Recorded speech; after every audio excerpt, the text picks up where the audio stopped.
This is a playthrough video for Clockwork Carnival by Rat Race Gaming. The game comes with a board, a deck of cards, dice for each player for up to 5 players. It comes with these tokens for adding randomness to the game. And these are the kinds of cards that you have. You have 5 different colors, 5 different faces, and you have wild cards. This would be a wild color and wild face card. This would be a wild face card that is blue, and this is a wild color card with that specific clock. The object of the game is to build the best clock.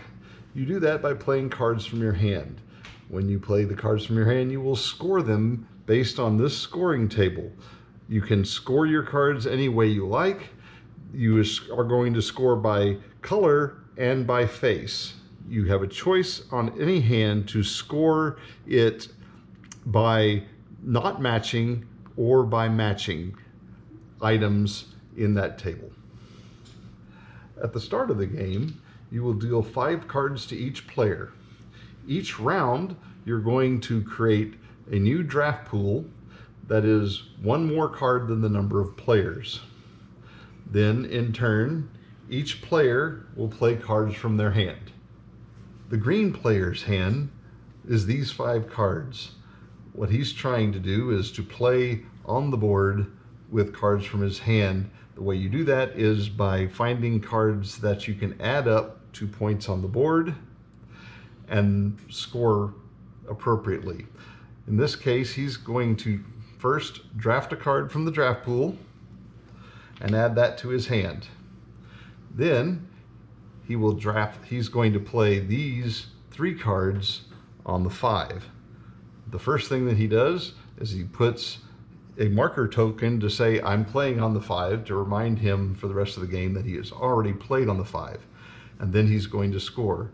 This token that is on the board essentially counts as another card in his hand when it comes to scoring. So now he's going to be playing and scoring with this set of cards. He will play this as 4 of the same color, which would score 16 points. And then he has a choice of playing it one of 2 ways. He can play it 3 different faces, which would score 6, or 2 of the same face, which would score 4. So he's clearly going to choose the 6. So 16 plus 6 is 22. So the green player takes his die and moves it to 22. The red player has these cards in his hand. He first drafts a card from the draft pool and adds it to his hand. He's going to play all of the cards in his hand on the 12.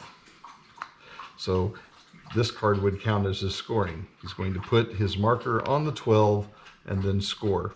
He has choices on how to score this hand, but so you have 1, 2, 3, 4 red, which would score 16, or it would be red, blue, purple, and 1 other, so that could be 4 different colors, but he'll score as a 16. Then he's going to score by faces, and he has 1, 2, 3, 4 different faces, which would score 10, or he could score this as 2 of the same face, so clearly he's going to score 10. And so now he takes his die and moves around to 26. Because he has used all the cards in his hand, he automatically draws 5 new cards.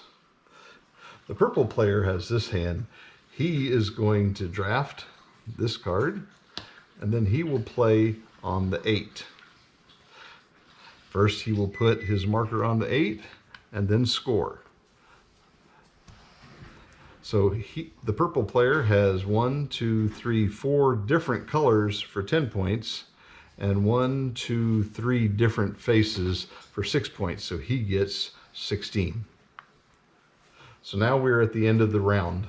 The draft pool gets discarded, and we will put out a new draft pool.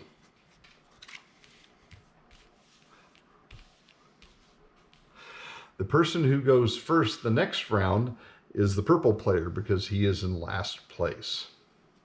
The play continues until somebody has put a marker on all 12 points of the clock. At that point, the turn completes, so everybody has the same number of rounds, and whoever has the most points wins. When your dice passes the 0, it goes to the 2. One last thing is, if on your turn you cannot play or do not want to play, you may discard any number of cards from your hand and draw back up to 5. If you do that, you do not get to play on the board that round.